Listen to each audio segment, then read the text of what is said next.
But anyway, mainstream archaeologists say, yeah, it's just brute strength, manpower, and tedious chipping away at the stone.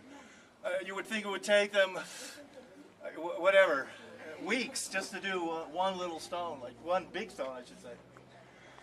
But the whole thing of why those things are really there is still a mystery, and then you have the knobs too. Mm-hmm. What do you think, Brian? What's your what would be your you got any explanation for that? Well, like David says, literally in the 21st century, the modern archaeological explanation is that those pock marks were for shoving a tree trunk to help lift it, right? And lift it up. Yep, shape it, bring it back down to fine tune it. And lift it up again, fine tune it a little bit more, drop it, keep lifting it, dropping it. But you'll notice that not all the stones have this either. Right. It's on maybe 10% of the stones. And other stones have, instead of that, a knob coming out, okay? And others just don't have any of that at all. You know, whenever you're working, in my mind, with 100-ton blocks of stone, 50-ton blocks of stone, Baalbek and stuff are 1,000-ton blocks of stone.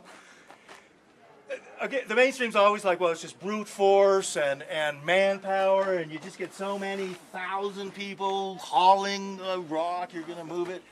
And then mathematically, you can figure that out. But the big question is, you know, why are people trying to do something that is so obviously incredibly difficult? Okay, I mean, and even modern engineers are looking at this going like, wow, you know, why would you even do this? And what I always maintain is whoever was doing this and how they did it, it was easy for them.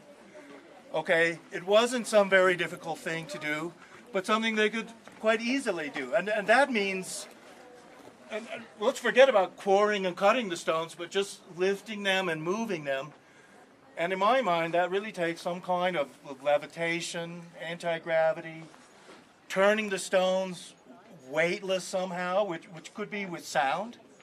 And acoustics is possible, perhaps earth energies, your anti-gravity ray that just holds them and then moves them into place. Another way, here's how a modern construction company would do it, I imagine. They would build giant cranes, like in a dockyard or something.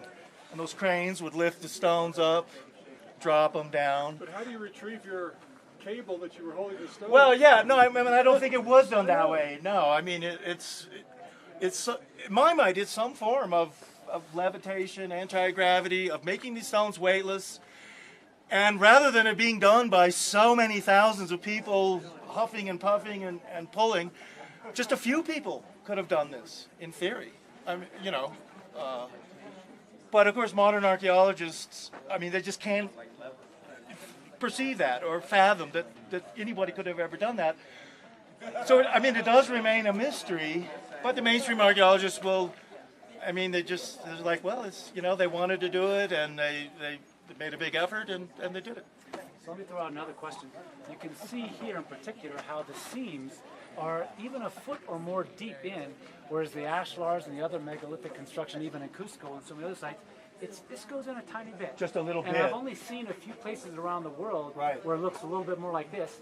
What do you make of that? Not conventional wisdom. Well, and that is going back fairly far, but maybe like 6 inches. See, once you go beyond the face here, it bevels out. Right. But and it's still quite deep. Yeah, it is still quite deep. Compared to the other megalithic sites. And when you have a chance at certain places here, and this isn't a bad one because the rock's pulling away here, look how straight and clean those cuts are. I mean, it's a